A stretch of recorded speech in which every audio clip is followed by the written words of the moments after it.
Alors là, qui l'aurait cru, moins de 24 heures après avoir enregistré sa deuxième clôture hebdomadaire, la plus élevée de son histoire, l'inquiétude est déjà de retour sur le Bitcoin et les cryptos. Vous savez pourquoi? C'est très simple. N'allez pas chercher très loin.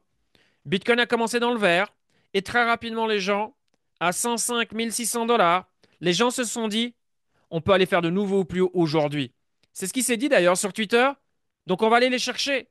Et puis très rapidement, chut, rouge. Et on est descendu à quoi? 100 900, 100 800 dollars. Et là, les gens, oh, et si au final on clôturait pas en dessous des 100K? Et puis, dans la journée, les gens commençaient à venir avec des graphiques et leurs thèses. On va venir tester les 90 000 et quelques. Bref, le support de notre range fin 2024, début 2025, avant cette histoire de tarifs et qu'on break et qu'on passe un peu de temps en dessous. OK?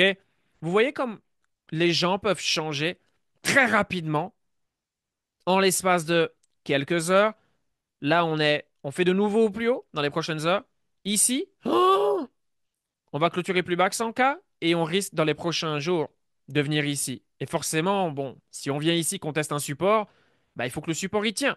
Donc, je suis sûr qu'il y a des gens qui directement ont commencé à se dire, si on revient ici, on peut totalement revenir ici. Et oui, bien vu, c'est un scénario qu'il faut avoir en tête.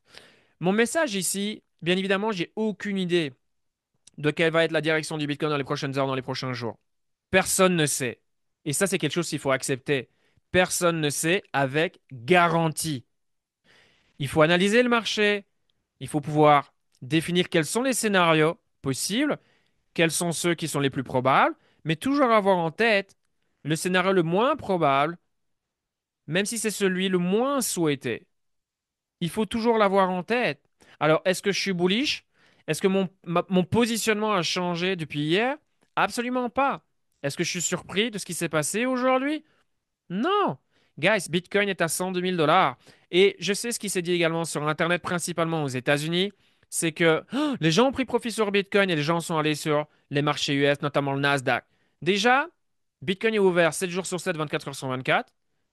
Le Nasdaq, c'est pas le cas. Donc, quand il y a eu cette news au niveau du deal États-Unis-Chine, il faut savoir que dès que la rumeur a été lancée, bah, Bitcoin déjà, pour remettre un peu de contexte, c'est important depuis les plus bas, même jusqu'à aujourd'hui, c'est 36%. OK? 36% en 2 semaines et demie, quelque chose comme ça. Bitcoin, je vous l'ai montré à de multiples reprises, fait mieux que le Nasdaq et le SP 500 des dernières semaines. OK? Et là, parce que le Nasdaq a une magnifique journée, plus 4%, ça y est, oh, les gens ont pris profit sur le Bitcoin pour aller sur le Nasdaq, le marché US, bla bla bla. C'était logique aujourd'hui que le marché US allait bien réagir. Je l'ai mis dans mon Telegram, accessible pour tout le monde. On voyait les futurs, comment on a ouvert. Tout était vert. Ça annonçait la couleur. Il était du coup fort probable que le stock allait apprécier cette news et allait très bien performer.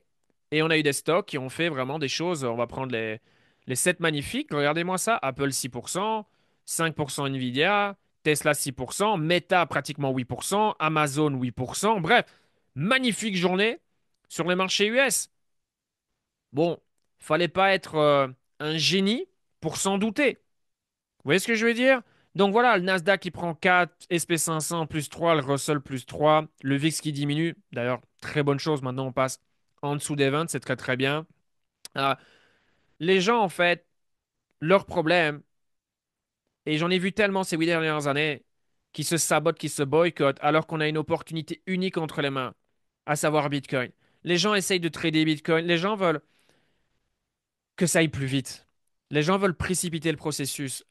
Et je comprends, énormément de choses sont partagées sur Internet, les réseaux sociaux, où les gens tradent en plus avec de l'effet de levier. Et je ne dis pas, il y a des traders qui gagnent avec Bitcoin et les marches et les cryptos, bien évidemment. Mais ce sont des professionnels. Ce sont des professionnels. Et ceux qui savent trader le Bitcoin, par exemple, avec du levier, c'est une minorité. Une minorité. Et c'est certainement pas ceux qui partagent du contenu sur les réseaux. Il y en a, attention, il y en a. Mais la majorité, ce n'est pas le cas. Les gens vous vendent du rêve parce que derrière, il y a certainement quelque chose à vendre. Et forcément, quand on voit des gains rapides, qui n'aime pas les gains rapides?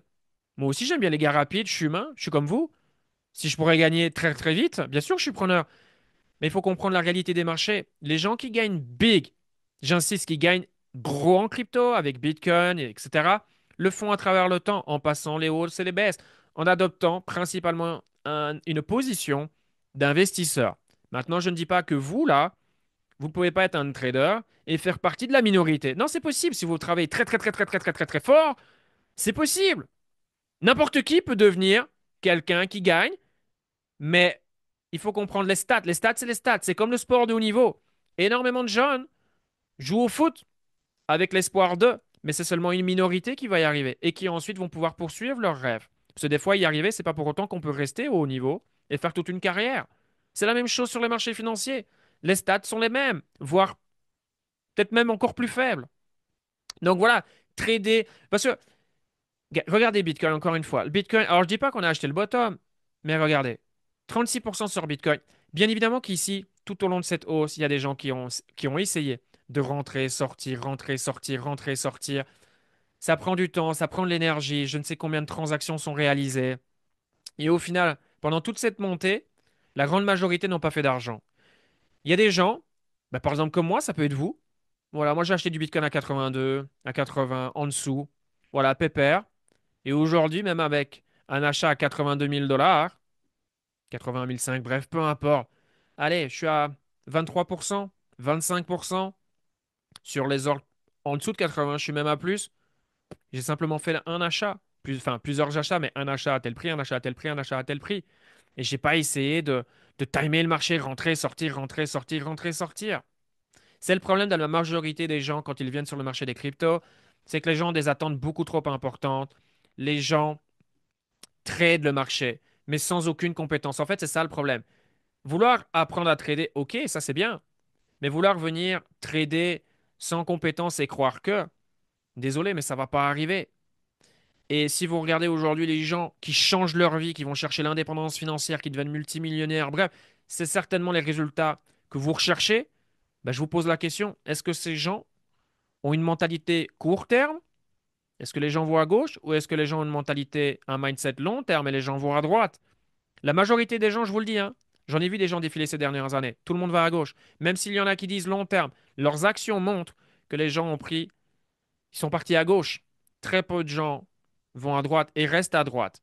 Il y aura plein de raisons d'être distrait. C'est ça qui est difficile sur les marchés, c'est de rester focus, rester discipliné. Dès que les marchés baissent, les gens paniquent, les gens perdent en motivation, perdent en confiance. Et c'est souvent là où il y a les meilleures opportunités. Là où les achats sont les plus inconfortables, ça s'avère souvent être les meilleures opérations dans les semaines, dans les mois à venir. Oui, il y a énormément de choses dont je parle ces dernières semaines à répétition parce que ça vient de se produire. Et ça n'arrive pas tous les ans. La dernière fois, c'était le Covid en 2020. On est déjà 5 ans plus tard. Le prochain gros drama, je ne sais pas si on peut utiliser le mot drama, mais vous m'avez compris, on ne sait pas quand ça va arriver. Ça peut être dans un an, ça peut être dans 3 ans, ou on peut ne plus connaître d'événements de ce style pendant 10 ans. On ne sait pas. On ne sait pas ce qu'on ne sait pas. Personne n'a de boule de cristal. OK? Par contre, ce que je sais, c'est que les gens qui win grand, encore une fois, ils sont ici. D'accord? Alors, bien évidemment, on peut trader, avoir une vision long terme, hein, qu'on s'entend bien. Mais c'est au niveau du mindset. Moi, c'est la mentalité dont je veux parler.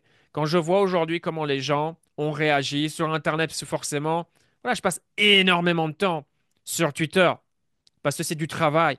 Et ça m'intéresse de voir la psychologie, comment les gens pensent, au-delà des informations comme le fear and greed. Alors, à savoir qu'il n'y a pas que le fear and greed, bien évidemment, les datas sociales, etc., etc. Enfin, il y a pas mal de choses qu'on peut consulter pour avoir une idée du sentiment du marché. Mais là, quand j'ai vu les gens, waouh, on va faire de nouveaux plus hauts aujourd'hui, ça y est, c'est parti.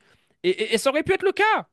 Je suis le premier à vous le dire. Le scénario le plus probable, mais ça ne veut pas dire que c'est garanti, mais le scénario le plus probable, c'est d'aller faire de nouveaux plus hauts. Et j'ai même rajouté à ça quelques semaines, probable ici, quand on était repassé au-dessus, notamment, mais principalement en weekly, il y a 3 semaines.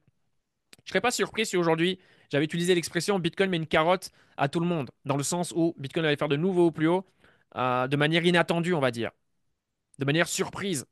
Alors encore une fois, c'est pas le fait, hein. C'est pas encore fait. Tant que c'est pas fait, c'est pas fait.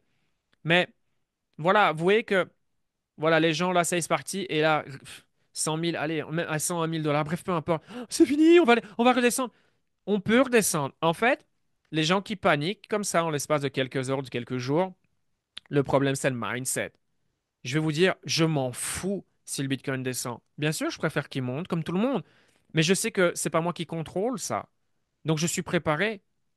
Tout ce que j'ai fait pendant cette période, et dans mon VIP notamment, j'ai insisté à de multiples reprises. Tous mes achats ici, là, d'accord? Parce que j'ai déployé des nouveaux capitaux. J'y suis allé. Je l'ai dit à plusieurs reprises. Et notamment ici, là, vraiment bas, bas, bas. Tu vas aller regarder. De toute façon, tout est accessible. J'y vais. La semaine dernière, j'ai dit, même les stocks, j'y vais comme un porc. Enfin, c'est une expression, hein, en respectant ma taille de position. Mais ce que je veux dire, c'est j'y vais, j'y vais. Bien sûr, j'ai utilisé une stratégie de DCA, mais je n'ai acheté que des actifs que si, pire des scénarios, on break, parce qu'encore une fois, c'est pas fait. On break, on vient, on classe ici, etc. Je me dis, oh là, ça pue. Voilà, ça pue. Tout ce que j'aurais acheté, c'est parfaitement OK. Je suis prêt à hold ces altcoins ou ces stocks pendant des semaines ou des mois. Je suis préparé.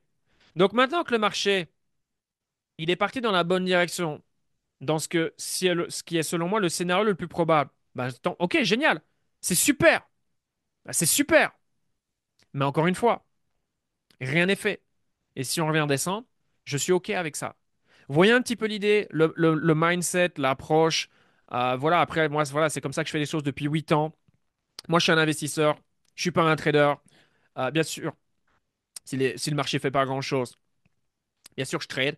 Mais je suis pas un trader dans le sens, je rentre à 10 heures du matin, je veux sortir à 10h32 et je vais utiliser un effet de levier je sais pas, fois 2 fois 8 fois 20 peu. Enfin, vous voyez, c'est ça que je veux dire.